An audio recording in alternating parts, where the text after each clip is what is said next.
Welcome to On the Couch. This is the very funny episode. Wikipedia says, in a modern sense, comedy, from the Greek komedia, refers to any discourse or work generally intended to be humorous or to amuse by inducing laughter, especially in theater, television, film, and stand-up comedy. The origins of the term are found in ancient Greece. In the Athenian democracy, the public opinion of voters was influenced by the political satire performed by the comic poets at the theaters. I know it's all Greek to me, but kidding aside, although this episode is really all about kidding, I love to laugh. I make a point of at least watching something funny for about an hour every day. So I am very excited to have as my personal guest today, funny man Paul Bellini. You may know him as a writer on The Kids in the Hall, where he also appeared in some skits. You may know him as longtime columnist in the magazine Fab. He is currently a columnist in theBUZZ magazine. He's always doing something exciting.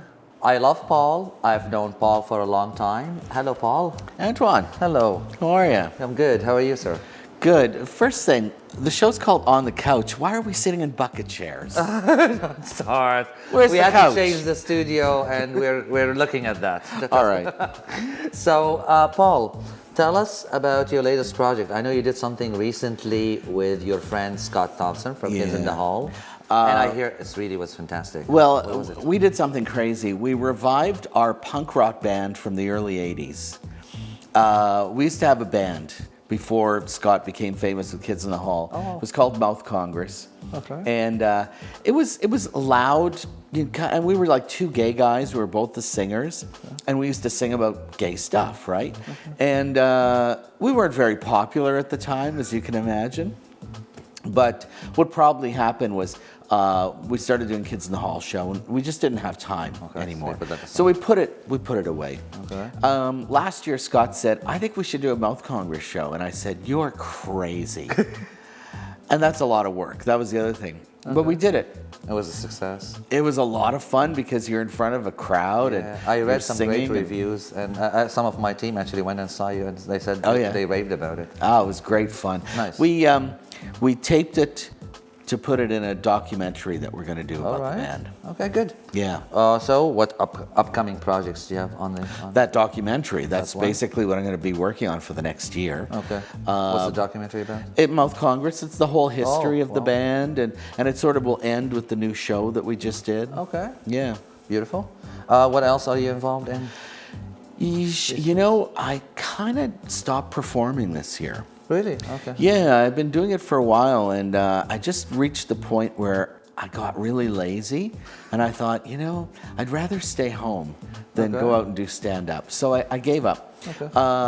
But also I teach at nights, right? I teach night school, I teach comedy writing, and I teach screenwriting at George Brown. Huh? Did you teach improv at some point? No, I've never taught improv. I don't know anything about improv. Okay. It's just strictly comedy writing and screenwriting. That's what it is. Okay. Yeah. I read some of your posts about your teaching style. Yeah. Okay, everyone, we're going to take a little break, and we will be right back.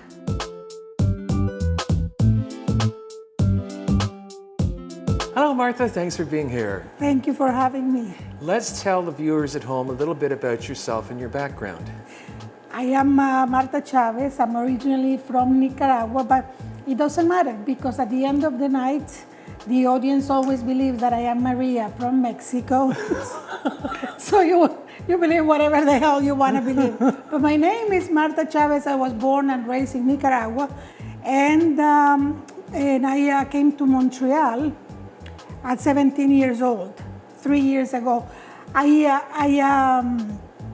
came as a student, and when my parents went in exile to Guatemala, I became here in limbo in Canada because my student visa expired. I couldn't go to Guatemala because I had no papers there. So I became a political refugee here in Canada. And then the only logical transition from all of that was to become a stand-up comedian. And how did you get your start in comedy? I took a course with Andy Newman, the CEO of Just for Laugh. And the graduation of the course, I only wanted to learn. When I first registered for the course, I only wanted to learn about writing humor because I wanted to be a tour guide. In fact, I was a tour guide for the Expos, the baseball players, Latin American wives. So I wanted to inject humor in my touring, but then the graduation of the course was a show, and I got hooked. And then very soon, in a year, I was already doing what we call doing weekends at the Comedy Works in Montreal, and it's been 22 years. When did you have your first performance at Just for Laughs? In 1994, I was part of the Montreal show, and it was a year after I began doing comedy, which was a total mistake. I did well, but it showed in comparison to the others that I was new. You know what I mean? Because in reality, when we begin doing comedy, we think that we know it all. And I thought in 1993, after my first performance, I thought that I woke up in a state of grace. And I thought that I was ready for Letterman tomorrow. So you want everything quickly, but in reality, seasoning only comes with time. Right. And experience, Excellent. Yes. Who would you say is your biggest inspiration in your comedy? My hero in my comedy is George Carlin, no doubt. But I am not original in that way because a lot of people say that it is George Carlin.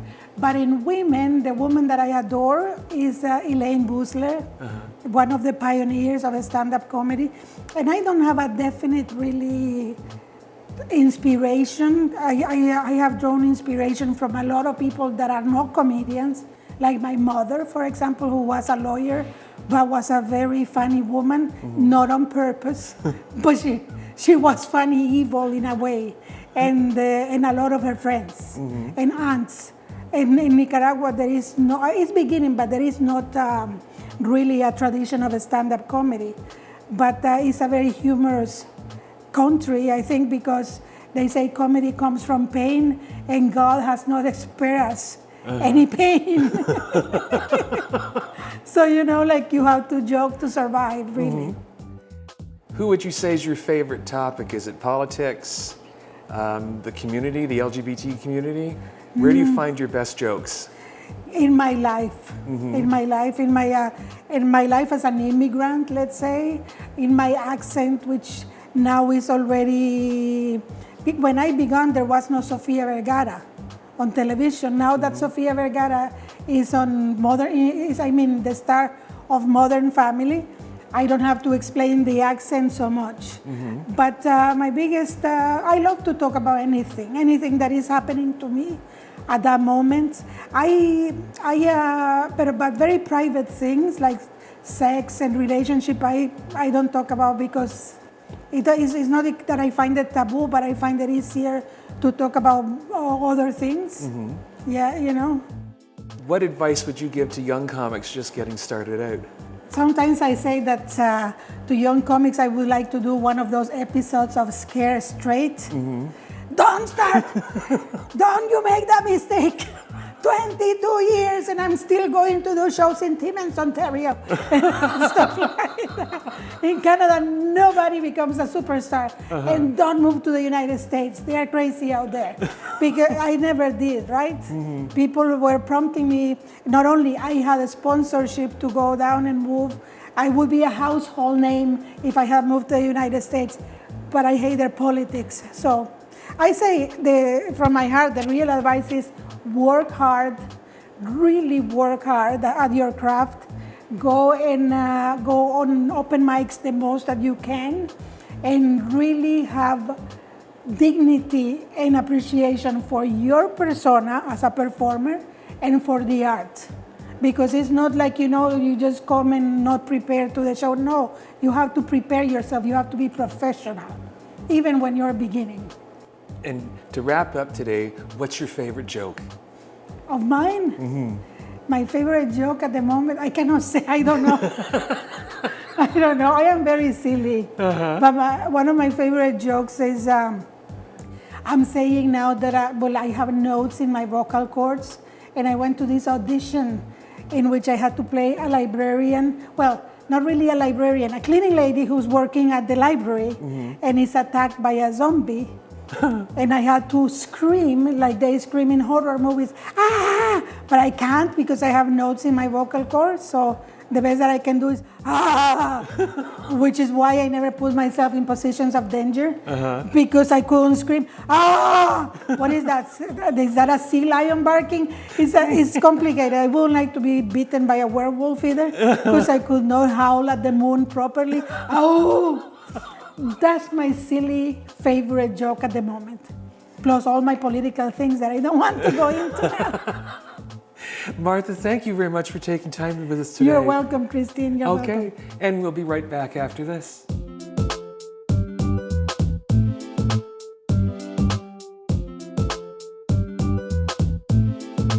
And welcome back, everyone. We've got Mr. Funny Guy, Paul Bellini, here with us today. And Paul, what is comedy? What makes something funny? You know, that's one of those really impossible questions to answer. I know. I do have a theory that comedy is about an association of two things. Okay. A parade going down the street is not funny, but a parade going through Woody's is funny. Okay. Right? So it's context. Yeah. A lot of it is The context, that's taking something out of its context, putting it somewhere. You know, so you're always trying to create an association between two unlikely things in order to create that third thing that makes a laugh. Makes it funny. Beautifully answered, actually. No, I like it. What makes someone funny?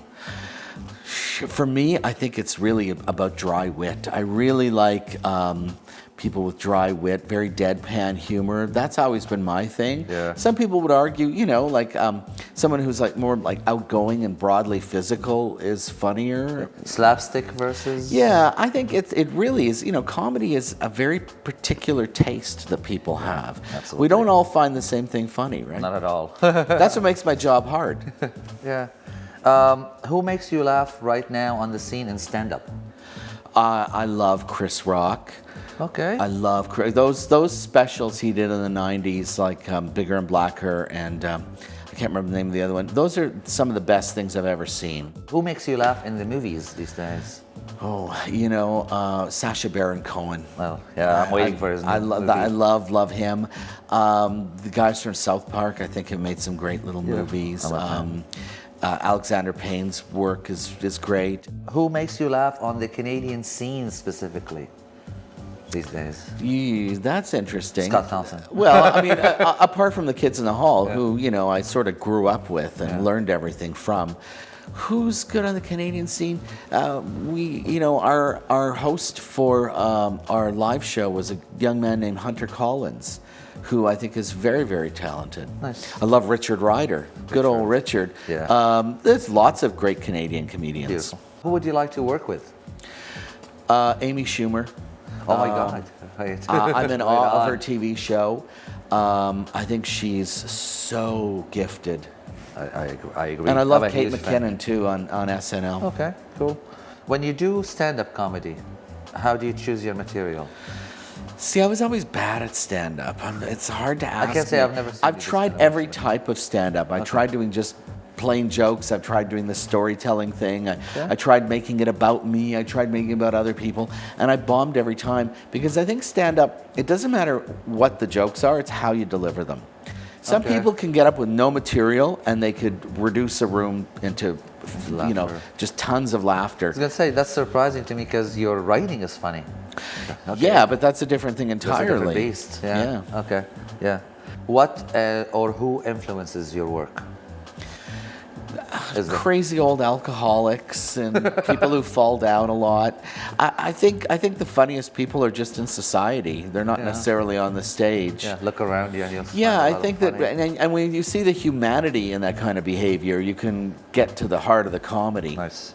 You're not making fun of them, but you're seeing the world through them. Okay. That wonky point of view. As you said. Tell us a little funny story on the road when you were traveling around. Well, okay, so Scott and I had to go to Kingston last week to the Kingston Film Festival. And at the last minute, he bumped me up to business class on the train via rail. And I was all excited. Oh, business class. And when they started handing out the meals, there was 3 selections. There was a turkey dinner, a beautiful salmon, and some hideous pasta. And by the time they got to me, and I was at the end, they only had the hideous pasta. So I pulled a huge bitch fit. And it was so funny because afterwards I felt really bad. I had to apologize to the guy because, I mean, it was just uncalled for. Actually, I but can't it really see made you me throwing a laugh. hissy fit. Oh, it was just incredible. What? You know, this kind of... Well, because it was your chance to be on a business class. And get this. So they served me the pasta. I ate every bit of it. I hated it, but I ate it. Yeah. Okay, we're going to take a little break, people, and we'll be right back, so don't go anywhere.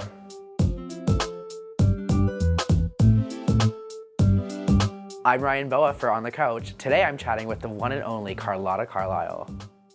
Carlotta, thanks so much for being on the couch with us today. No problem, darling. I was expecting a couch, but whatever. Now, what got you into drag? Well, I started drag totally by fluke. I was working as a wardrobe consultant, and one of my clients wanted to do drag for Pride. Huge shock. Queens wanted to do drag at Pride. And I put them together, and they got really nervous the day before. And they said, you have to do it with us. So they bought me a wig and lashes, and I started, and that was 9 years ago. 9 years ago. Can we cut 9? I don't think I want people to know 9. God, I'm getting old. And I studied fashion, and I wanted to be a fashion designer, but the clothes I wanted to design are not the clothes people wear anymore. Unfortunately, real women don't wear rhinestones and beads and feathers. Did you know not all women are Cher? I didn't know that. I was unaware. So this gets me all the pretty clothes I want and all the fancy jewels, and I can be funny and an asshole, and I don't know if we can say asshole here, but we'll find out in post. And I'm a funny person, I like to think. Most fat people are. It's a genetic technique. And I've gone on from there, and I've had some really great career opportunities, and I've met some great people and done some great things. Carlotta, tell us about some career highlights where using comedy has helped you. Through most of my career, comedy has helped me. I mean, I like to think I'm a funny person, so I worked one of the greatest paychecks I ever got, well, as far as the person whose name was on the check, was I worked for LVMH, the Louis Vuitton group. When they bought Benefit Cosmetics, they hired a group of queens to do some of their events and do some of their trunk shows, and I met amazing people. And a big part of the reason why I got that is because I'm a funny person, and that really helps break the ice between drag and people who sometimes don't see drag regularly, or where this community is something new and different for them. It's a really great icebreaker to make everybody laugh, especially if someone pees a little bit. That makes it so much better. Tell us about your favorite comedic performance that you've done. They're all pretty funny. Again, I don't know if you've noticed, funny person. I've been, again, really lucky that all of my performances are comedic. I mean, I've done Peter Griffin, which went over like a house on fire once. I've only ever done it once, because there's something about wanting to wear 30 pounds of rhinestones every day that makes me not want to dress like the worst American stereotype in the world. But I don't know, even the word shapoopy is funny. So when, look at you, shapoopy. Yeah. The word poopy is funny. So I did shapoopy as Peter Griffin into Surfing Bird into Milkshake. It does bring the boys to the yard. That was probably the funniest, as far as I'm sure mass populace is concerned, of the numbers that I've done. Now, Carlotta, who is your favorite drag queen? In Toronto, it has to be Georgie Girl. She is the funniest, the wittiest, the smartest. She finds a way to be bawdy without being crass or vulgar. Everyone, and I don't care who you are, loves Georgie Girl because she's got a way of being personable and funny and making everyone laugh, because at the core, regardless of who you are, funny is funny. That knows no gender, no stereotype, no evening gown. By the way, this was a fun choice for today. I have to say it's Georgie Girl. Now, who's your favorite comedian? So she's ripping, but I love Joan Rivers. I love Joan Rivers. And I love her for so many different reasons. She's been a huge supporter of the LGBT community. She's she's made a career and a legendary status for herself out of just telling the truth, out of not being afraid to call a spade, regardless if it's gonna hurt somebody's feelings, because chances are the feelings that she's hurting are either a good friend of hers or someone she actually respects. I think that the only people Joan Rivers didn't make fun of were the people she had a very low opinion of. And I just think she's everything. Also, bit of a drag queen. Those beaded jackets, who are we kidding? Bob Mackie only dresses 2 biological women and then drag queens. That's it. So how about combining the two? Who is your favorite drag queen comedian? Kathy Griffin. So what advice would you have for up-and-coming drag queens in comedy? Well, I think the most important thing is to remember there's a difference between being an asshole and being funny. And sometimes that's a line. And to never be afraid to take the piss out of yourself. Sometimes you're your own walking punchline, and don't be afraid of that. Embrace it. Carlotta, thank you so much for coming to On the Couch. Thank you for having me. You've been had by so many others. It's nice to be added to the list. I'm Ryan Boa for On the Couch. Till next time.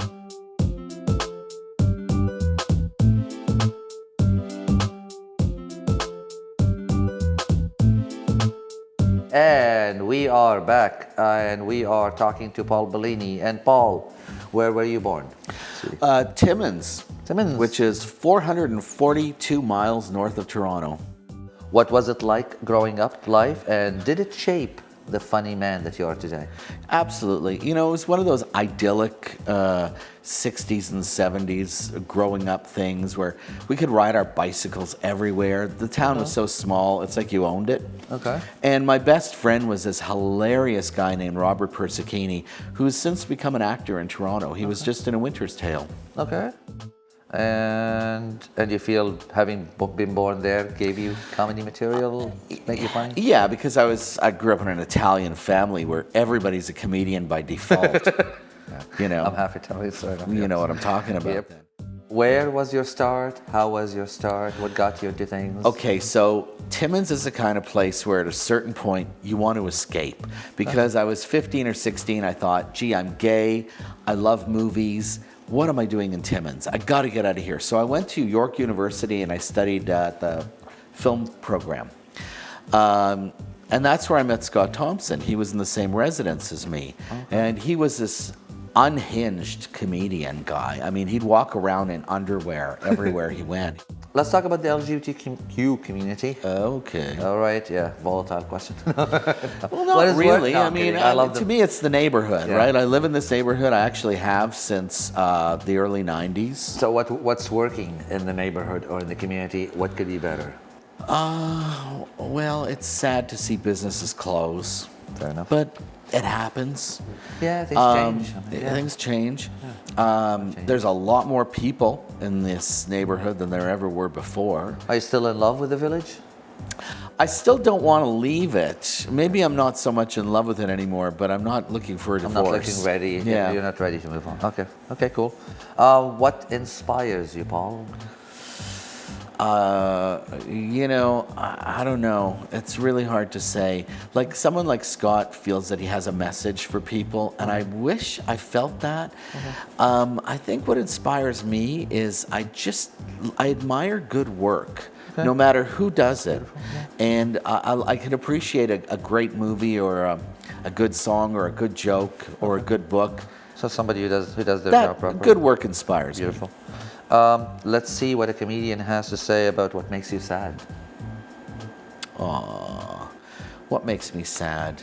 Just death, mostly. It's so horrible. Who Ending invented that? Something. Yeah. Okay. Fair enough. Okay. Well, what a question to add to finish on. But we're gonna take a little break, and we will be right back. When did I know that I was gifted with a funny bone? I would say I kind of realized that in public school, grade school, probably grade 2 or 3, when I would pull focus from any of the teachers, especially the supply teachers, and try to get everyone in the room laughing at something I was saying or doing. Not ever at the expense of somebody else, but just being generally silly. My sister would say that it was in the high chair when she would ask me to make funny faces or do things, and I would do it and my whole family would laugh. So that's probably where it really started. My favorite comedian. Do I have a favorite? So many people make me laugh, and for different reasons, right? Because comics don't always have the same sort of shtick. Any good lesbian is going to say, well, any good lesbian. I'd say Ellen DeGeneres, because ever since I've been seeing her doing her HBO specials, where I'm pretty sure me and my best friend Whitney thought we were the only persons that knew who Ellen DeGeneres was. She's so funny, and she's really nice about it, her humor, because she basically makes fun of herself, which is never not funny. So I would say that probably, if I had to say, was my favorite comedian. My dad has inspired me. He was just a great human, a very funny British man. He was entertaining. He was at the drop of a hat, anywhere, anytime, any place, especially if there was a piano and a microphone, he was on it and singing Danny Boy at the top of his lungs. With a bit of a throaty thing, so Danny Boy! It was kind of funny in hindsight, but he inspired me a lot to be the best that I can be. Both my parents did, do. I don't have one highlight to my career because I do so many different things that involve audiences and stage work. I'd have to break that down to say that the highlight for my stage work as a drag king would be sharing a stage with Cyndi Lauper. That was pretty great. The highlight of my radio career at one of the radio stations was some of the interviews I was fortunate enough to do were with Katie Lang. And then after I was in Chicago hosting an event there called Gay Idol, see what we did there? I got to know Lady Gaga, so she came to Toronto and actually did an interview at the radio station I was at because we knew each other there. She was only granting one interview in Toronto to one station, and it was at the station that I was working at, so that was great. So I've got a few things coming up. In a couple of hours, I'm going to be taking my son to swimming lessons. Oh, you mean... Oh, that kind of what's coming up. I'm doing the Inspire Awards. I haven't hosted them on the main stage for a number of years, so what's old is new again. I'm back as their MC this year, very honored. I'm doing Gay Day at Wonderland. Of course, I'm doing all the stages at Pride, specifically Young Dundas Square, and our Prime Minister, Justin Trudeau, is going to be on stage with me. So I'm looking forward to that. Those are a few things coming up for me.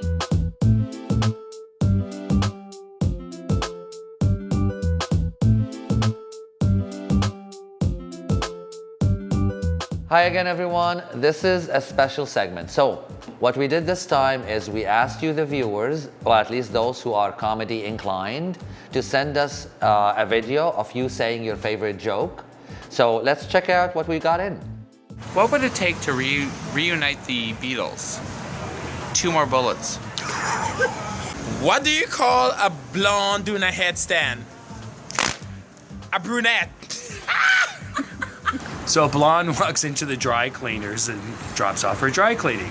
As she leaves, the dry cleaner says, "Come again." She says, "No, it's toothpaste this time." So, a married couple are in their bedroom at night, and the wife gets out of bed and she looks at herself in the mirror and she says, "Honey, I feel old, fat, and ugly."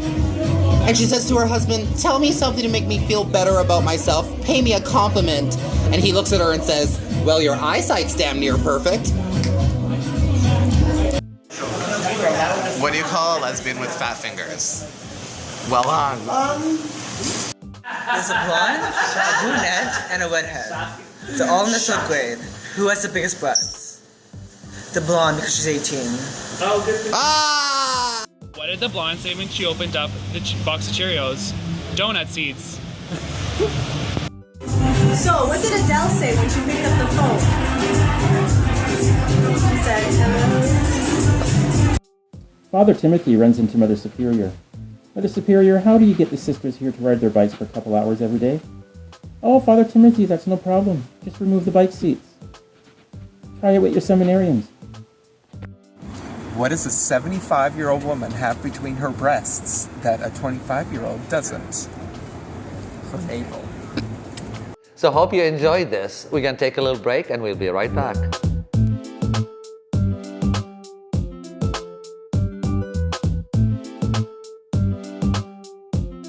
And welcome back, everyone. So we got to see Martha Chaves, and we got to see Carlotta Carlisle, and now we are back with Mr. Paul Bellini. And we're gonna start wrapping up the show, unfortunately. So let's ask those quick questions that we do usually. Paul, what is your favorite color? Yellow. Okay. Your favorite dish? Sushi. I love that too. Season? Fall. Vacation spot? Either Easter Island or Death Valley. Okay. Movie? Oh geez, I love this one Italian movie called Stromboli. Okay. From the 40s. Okay. Song? Oh God, oh that's so hard because it changes every day.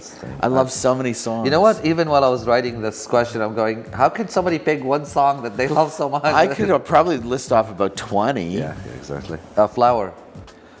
Oh, you know, that's weird. I've never thought. Sunflower. I love it because they're yellow. Nice.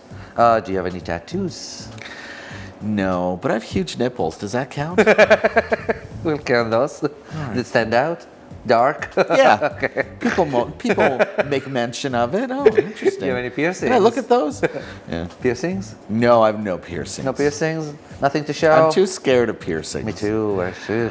I wanted to do nipples, but last words to the audience and to our community, Joe. Keeping it real, baby. I love that. Thank you so much. Okay. There you have it, folks. The very funny episode. Hope you enjoyed it. Maybe laughed a little bit. Don't forget, follow us on Facebook and subscribe to our channel. See you next time, lovely people.